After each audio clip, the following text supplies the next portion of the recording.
এই যে বাঁধাকপিটা বয়েল করব। বয়েল করলে কি বলে যে গ্যাসটা হয় না, জলটা ফেলে দিতে হয়। বাঁধাকপি এমনিতেও গ্যাস।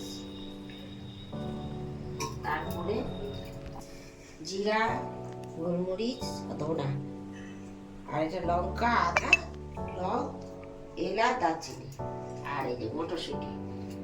আমি সব জোগাড় করেছি, যখন রান্নাটা করবো তখন দেখবা।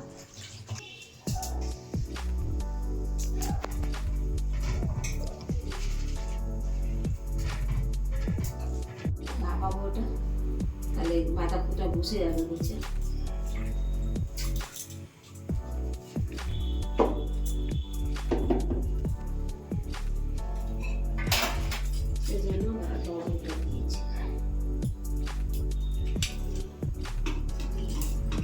বাঁধাকপিতে সিটি জল দিলাম না, বাঁধাকপির জল ছাড়া।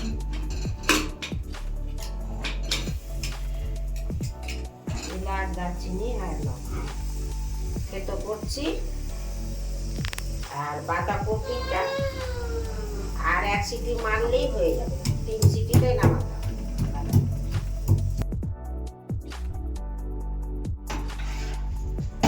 এই যে বাঁধাকপিটা সিদ্ধ হয়ে গেছে 3 সিটিতে।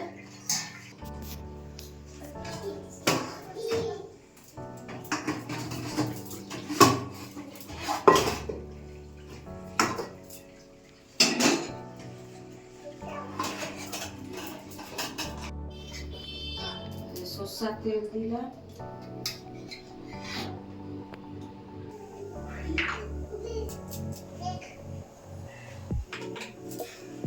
জিরা ফোড়ন, তেজপাতা,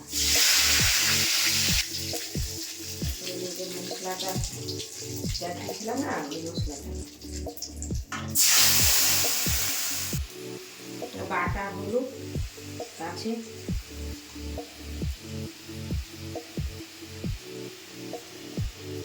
অল্পই দিতে হয়। পোড়া হলুদটা কি বেশি লাগে, এটা বেশি লাগে না, তিতা হয়ে যাবে।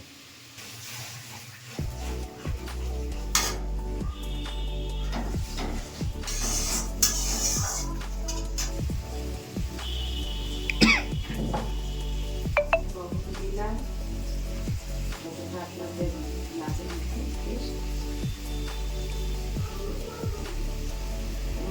লবণ দিয়েছি, তার জন্য লবণটা বেশি লাগে।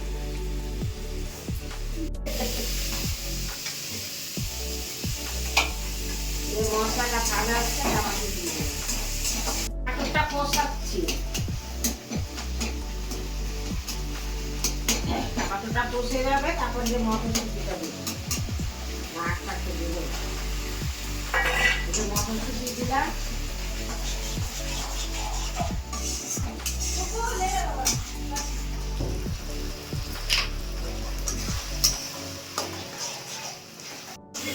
এই যে মশলাটা কষা হয়ে গেল। এখন এই যে বাঁধাকপিটাকে ভাপিয়ে রেখেছিলাম, এই বাঁধাকপিটা এখন ছাড়বে। এভাবে করলে বাঁধাকপিটা ভাপাও কেন? এটাই গ্যাস হয় না, এখন গ্যাসের জন্য জলটা ফেলে দিলে গ্যাসটা হয়। যখন বাঁধাকপিতে খুবই গ্যাস, এভাবে খেলে কোনো গ্যাস হবে। এর মধ্যে নিরামিষ মাথা দিয়ে মাছের মাথা দিয়ে আলুটা যে ভাপিয়ে রেখেছিলাম, আলুটাও দিয়ে দিলাম।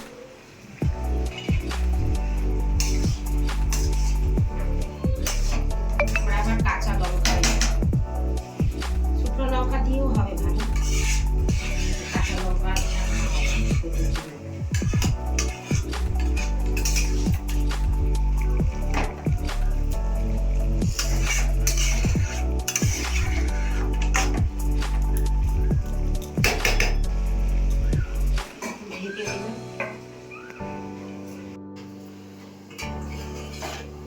মিনিট হলো,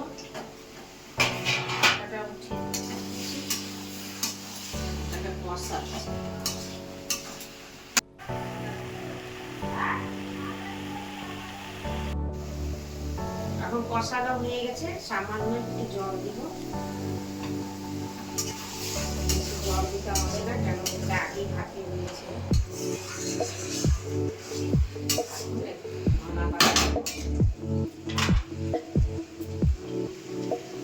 মশলার মধ্যেই দিয়ে দিয়েছিলাম এলাচ, লবঙ্গ,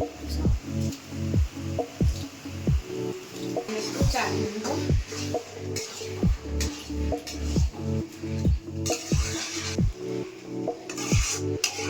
রান্না করে খাবে কত সুন্দর। ওদের ভিতরে পেঁয়াজ বসে দিই হয়ে গেছে।